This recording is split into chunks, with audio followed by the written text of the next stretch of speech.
વડોદરા શહેરમાં ગોત્રી હોસ્પિટલમાં કેટલાય દિવસથી વિવાદોમાં ઘેરાયેલી છે। તેવામાં આજરોજ ગોત્રી હોસ્પિટલના 6ઠ્ઠા માળે આઈસીયુ અને પીએસઆઈસીયુ એસીની પાઇપ ફાટી જતા આખા વોર્ડમાં જળબંબાકારની સ્થિતિ સર્જાઈ છે। મહત્વની વાત એ છે કે આ વિભાગમાં બધા સિરિયસ પેશન્ટ હોય છે, પરંતુ આ ઘટનાને લઈ ડોક્ટરો તો હેરાન થઈ રહ્યા છે, મરીઝો પણ પાણીમાં રહેવા મજબૂર બન્યા છે। અહીંના દર્દીઓ ઇલાજ માટે આવતા હોય છે, પરંતુ જો કોઈનો પગ લપસે અને પડે તો તેની જવાબદારી કોની રહેશે? આટલી ગંભીર બેદરકારી ગોત્રી હોસ્પિટલમાં જોવા મળી રહી છે। હોસ્પિટલમાં દૂર દૂરથી લોકો ઇલાજ માટે આવતા હોય છે, પરંતુ આ હોસ્પિટલમાં અનેક સમસ્યાઓથી ઘેરાયેલી રહે છે। અહીંયા અધિકારીઓ ખાલી પગાર જ લેવો ગમે છે, કામ કરવામાં કોઈને રસ નથી તેવું લાગી રહ્યું છે, જેને લઈને હવે આરોગ્ય વિભાગ પર તેના પર ધ્યાન આપે તો જ આ તંત્ર સુધરશે।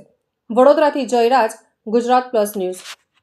ગોત્રી જનરલ હોસ્પિટલ અવારનવાર વિવાદોમાં આવતી હોય છે, ત્યારે ખાસ કરીને આજરોજ ગોત્રી જનરલ હોસ્પિટલમાં 6ઠ્ઠા માળે જે એસીનો જે પાઇપ ફાટી જતા આખી ગોત્રી હોસ્પિટલની અંદર પાણી જોવા મળ્યું હતું। ઘણા જે દર્દીઓ છે, આ દર્દીઓ ઇમરજન્સી દર્દીઓ હતા, એટલે ક્યાંક ને ક્યાંક લાગી રહ્યું છે કે મેન્ટેનન્સ ડિપાર્ટમેન્ટ આડેધડ કામગીરી કરી રહ્યું છે, જેના કારણે હાલમાં જે ગોત્રી જનરલ હોસ્પિટલમાં અફરાતફરી જેવો માહોલ પણ સર્જાયો હતો। એટલે ખાસ કરીને જ્યારે ઇમરજન્સી પેશન્ટો હોય અને ઇમરજન્સી પેશન્ટોની સારવાર ચાલતી હોય, ત્યારે ક્યાંક ને ક્યાંક જે સ્થળ તપાસ માટે પણ ઉચ્ચ કક્ષાના અધિકારીઓ પણ સ્થળ તપાસમાં રહેવું જોઈએ, સાથે સાથે નિરીક્ષણ કરવું જોઈએ, પરંતુ ક્યાંક ને ક્યાંક લાગી રહ્યું છે કે ગોત્રી જનરલ હોસ્પિટલ અવારનવાર વિવાદમાં આવતી હોય છે। ત્યારે ખાસ કરીને સુપ્રિન્ટેન્ડન્ટ સાહેબ, આરએમઓ સાહેબ આને સંપૂર્ણ જાત તપાસ કરે અને આવા અધિકારીઓ, લેભાગુ અધિકારીઓ જે ખોટી કામગીરી કરતા હોય છે, જેના કારણે અવારનવાર ગોત્રી જનરલ હોસ્પિટલનું નામ ખરાબ થતું હોય, ત્યારે આવા અધિકારીઓને તાત્કાલિક ધોરણે સસ્પેન્ડ કરવામાં આવે અને જે તે જવાબદાર વ્યક્તિઓને નોટિસ ફટકારવામાં આવે તેવી અમારી ખાસ માંગણી છે।